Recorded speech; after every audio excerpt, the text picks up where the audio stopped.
Welcome back to PS2 in Review. My name is Ethan, and this time we'll be taking a look at Sly 3: Honor Among Thieves. Developed by Sucker Punch Productions and released for the PlayStation 2 in North America on September the 26th, 2005, in Australia on November the 17th, and in Europe on November the 18th. It concludes the original Sly trilogy and received positive reviews upon release. But how has the Cooper Gang's final adventure held up over the years?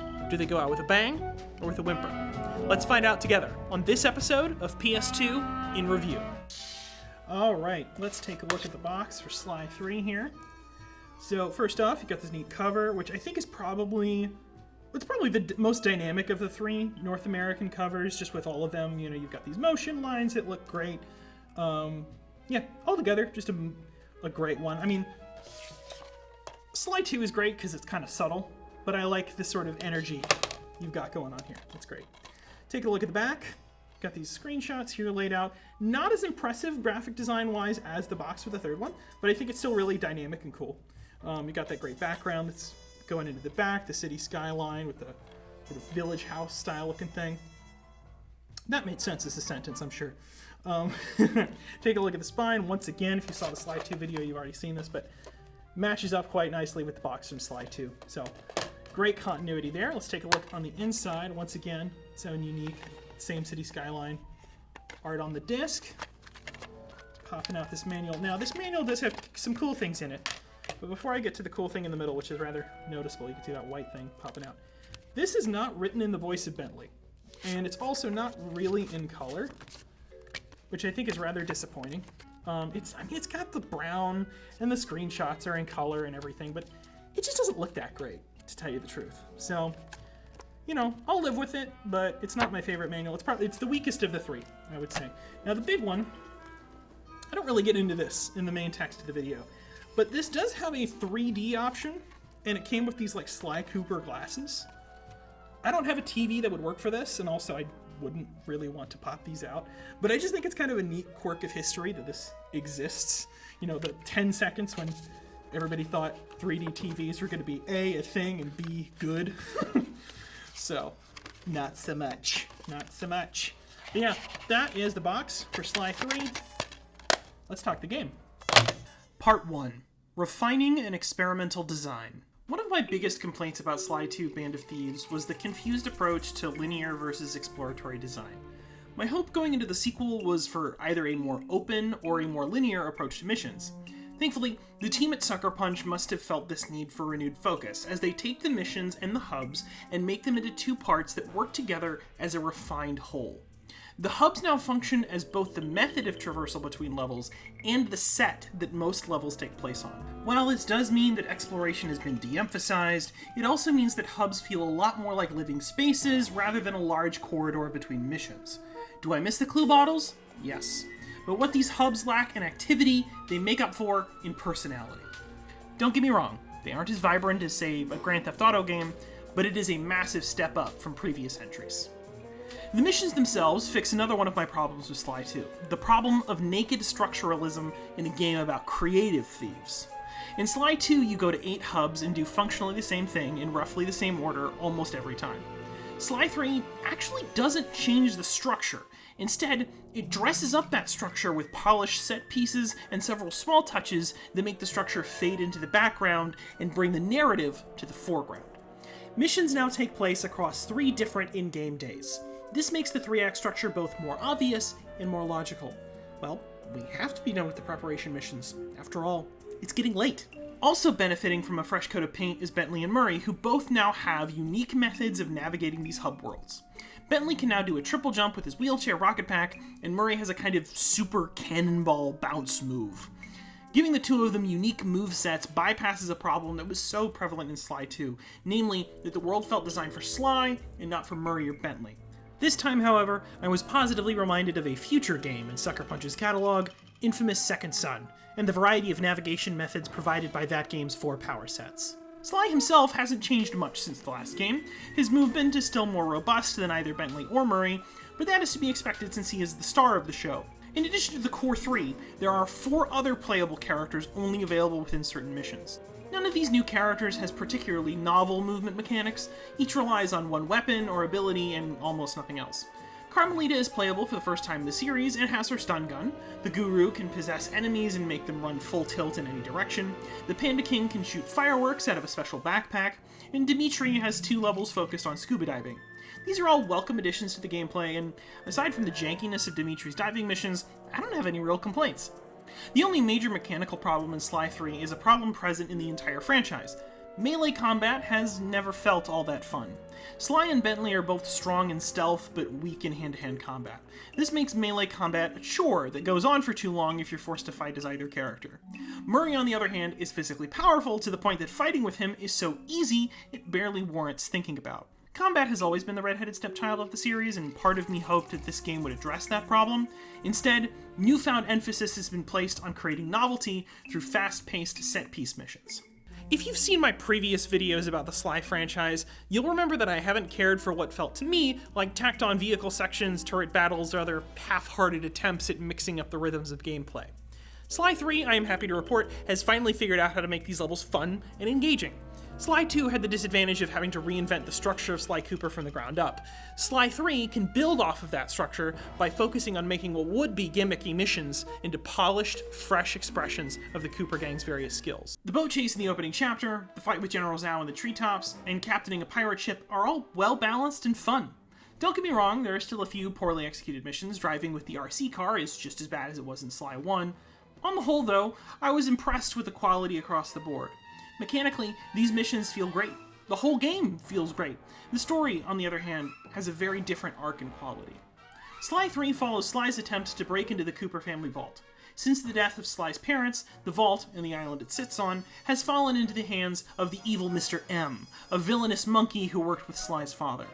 However, Mr. M has no way in, as the vault can only be opened with the use of Sly's cane. Sly must assemble the biggest crew he's ever had to break into the heavily fortified vault and obtain the family treasure. The story itself is clear-cut, but this simplicity allows for some of the best characterization in the whole series, which might be damning with faint praise. Sly Cooper has never been a franchise that I have associated with grand statements in character development. In Sly 1, the characters are mostly static, with development coming in the form of mechanical advancement. Sly learns about his past and skills from his ancestors as the player finishes levels and gets new pages of the Thievius Raccoonus. Sly 2 tried to focus more on narrative development over mechanical development. Sly had, after all, learned everything there was to know about being a thief. What narrative development for the Core 3 remained was largely sparse and unremarkable. Bentley's injury and Murray's resulting guilt notwithstanding, the narrative failed to rise to the level of the mechanical depth found in Sly 1.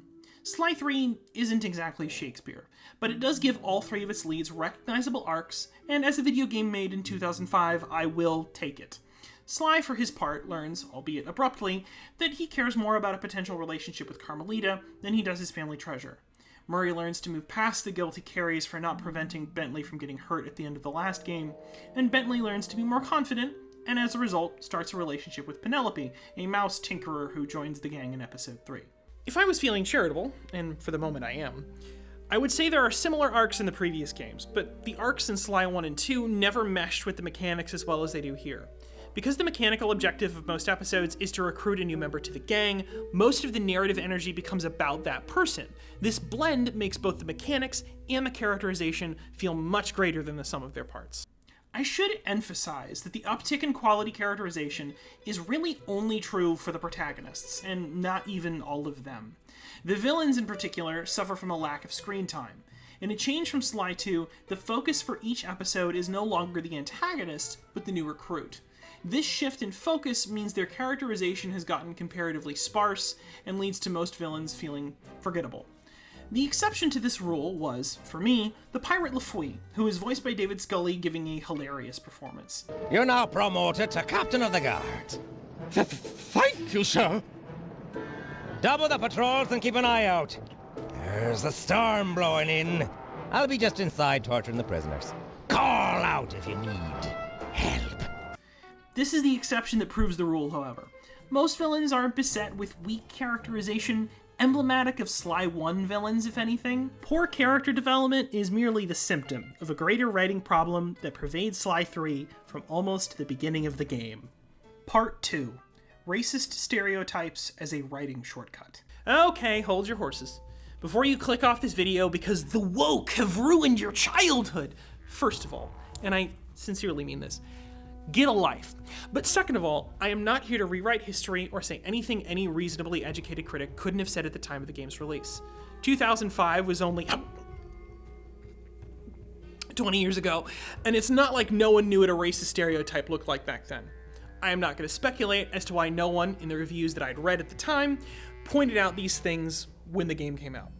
I wasn't too up to date on gaming journalism in 2005. I was 5 years old. I will simply say that I think criticism has moved forward considerably since then, and your average critic is more aware of negative racial stereotypes than they used to be. All that being said, let me be specific about the two major examples of racism that are present in Sly 3, and then we'll break them down. Firstly, the noble savage trope present in the Guru, and within that, the Guru's own lack of voice. Secondly, the Panda King, Zhao, and the forced marriage of Jin King. Really, the entire Panda King chapter is full of racism. Before we meet the Guru, we hear of him through Murray. Apparently, Murray went on a journey of self-discovery between games and met an Aboriginal man, or koala, I guess, calling himself the Guru, who taught him the ways of non-violence. As a result of this quest, Murray, who is coated white, appears in face paint and headdress, a bone necklace, and carrying a wooden staff. Aside from the obvious cultural appropriation going on here, which is bad enough, the Guru himself never once speaks in any kind of language. Instead, he is reduced to a Groot-type figure. He speaks in gibberish, but the other characters in the story understand what he is saying just fine. You must be the Guru. I'm a good friend of Murray's. He's come asking to be released from his training. Sure, I'll just bust you out of here and we'll go talk to him. The Guru is the only example of his people we meet in the game. So, the only example of an Aboriginal person is not just given no voice, his language is literally gibberish. According to the Sly Cooper wiki, though, the Guru speaks Diksha, which is not a language, but a spiritual term meaning initiation in Sanskrit. Various kinds of Diksha have significance across several different religions, and if you would like to know more, I've left some links down below. So what we are left with is a cartoon koala that speaks gibberish as the representation of a native people. This is clearly an example of racial stereotype, but from what I can see, it has more to do with racist tropes about Native Americans than racist tropes about Aboriginal people. Specifically, the noble savage trope, where native characters are portrayed as wise but primitive spiritual guides to usually white foreigners. The Guru himself fits this profile quite well. He is Murray's spirit guide, of course, but he also helps the Cooper gang, foreigners to his land, fight a magical threat in the form of a magical and evil mask. And of course, he speaks in gibberish.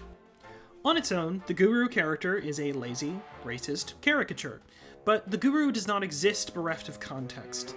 The level you meet him finds the Guru's native land taken over by opal miners. This is somewhat based on a real-world issue. 95% of the world's opal comes from Australia, and industrial mining has negatively impacted the Aboriginal people, to put it mildly.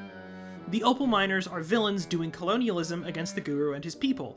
As the Guru, you destroy their drills, and the whole gang works to bring down their mining operation. This is an unambiguously positive message. Stealing native land is bad. Mining, which destroys said land, is also bad. When placed in context alongside the racist stereotype of the Guru, this tells me that his portrayal is likely a product of ignorance, not hate. This does not excuse the depiction, far from it. However, the Guru isn't even the worst example of racist caricature in the game. Real quick, I'm going to be touching on the subject of forced marriage in the next section, so if you need to skip that, just go to this timecode. In Sly 3's fourth episode, we return to China to meet the Panda King, played once again by white voice actor Kevin Blackton, who has, in all fairness, toned down the accent considerably. He has been in meditation ever since we beat him in the first game, and after rousing him from his relaxed state, he asks us to help save his daughter. She's been kidnapped and will be forced to marry General Zhao. There is so much going on in this chapter. Right off the bat, the architecture being decidedly not modern, thus portraying China as a primitive or backwards culture. This is different from, say, Venice in the game's first episode, because while most settings in Sly 3 rely on a superficial, at best, knowledge of the real-world counterpart, the Panda King's levels are not presented in such a way that resembles modern-day China. In the China levels, there are candle-lit lamps and rickshaws. In Venice, they have electric, or at least gas, street lamps, and a modern police station. The Venice hub also loosely resembles the actual place, while I don't think any Chinese city or small town has looked like this for a good long time. The architecture, though, is just the start. The prime example of the game's use of racist tropes is the chapter's antagonist, General Zhao. First of all, let's just get it out of the way. We can all see it. General Zhao is a chicken. General Zhao's chicken. While he is played by an Asian actor, a step up from the Panda King, the character still checks a lot of stereotypical boxes. The Fu Manchu beard would be bad enough, but his plan to force a young girl to marry him adds a very uncomfortable sexual element to this character. An element the game does not let go unremarked upon. Sly says he's faced a lot of bad guys, but that Zhao is the worst. I suppose that I am glad the game is against forced marriage, but I have to wonder, what in the world is this subject doing in a game made ostensibly for children? I don't care to bring up the kids' game moniker much. I think it's a term often used to dismiss valid criticism. Here, though, the topic in question is so tonally out of place with the rest of the game. In just a few hours, I'll be sailing the high seas on a pirate ship, battling an evil parrot named Lafui, for God's sake. Why on earth is this subject or any of the racist stereotypes in this game? No, really, why are they in this game? In this writer's opinion, because it's easy. Because development time is short, and it's a lot easier to write a cliché than it is a character. This does work for some of the villains. The evil Italian opera singer and the evil pirate captain are, for our purposes, utterly apolitical caricatures. But when the caricatures you make are based on racialized tropes, then you create something like the Guru or General Zhao. Racism born of a short schedule is still racism, and unfortunately, 2 of Sly 3 Honor Among Thieves' chapters are filled to the brim with it. Part 3. Concluding the trilogy. You might think that a story so keen to take shortcuts to get to the point would have a really quick and unsatisfying finale. This is mostly not true. When our story started, Sly was about to die. The rest of the game was framed as a flashback, Sly's life flashing before his eyes. When we catch up to him, he is freed at the last moment by Carmelita, who, along with every other member of the Cooper gang, minus the Panda King, have a moment to shine in the final few missions. I really like this part. It makes the final heist feel like a group effort in a way that is also mechanically satisfying. The descent into the Cooper family vault, on the other hand, is much more of a mixed bag. Sly has some challenging enough platforming with some tidbits about his family history sprinkled in. Murray has a rather simple fight that requires little to no thought on the player's part to survive, and Bentley has what can be charitably described as a puzzle and accurately described as a combat challenge for a character who is never meant to fight. Earlier in the game, Bentley gains possession of a gadget called the Grapple Cam, used to solve stealth levels without the help of Sly.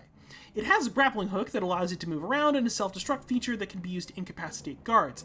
This feature is a little finicky though, so it's really better to use Bentley's regular bombs after knocking out a guard with a sleep dart. This final challenge requires you to, from behind blind cover, place the grapple cam, navigate the grapple cam to between 3 guards who are all actively shooting at you, trigger the self-destruct, then hope you did it right, because if you did, you need to already be running, and if you didn't, you're going to be shot with hit-scan lasers.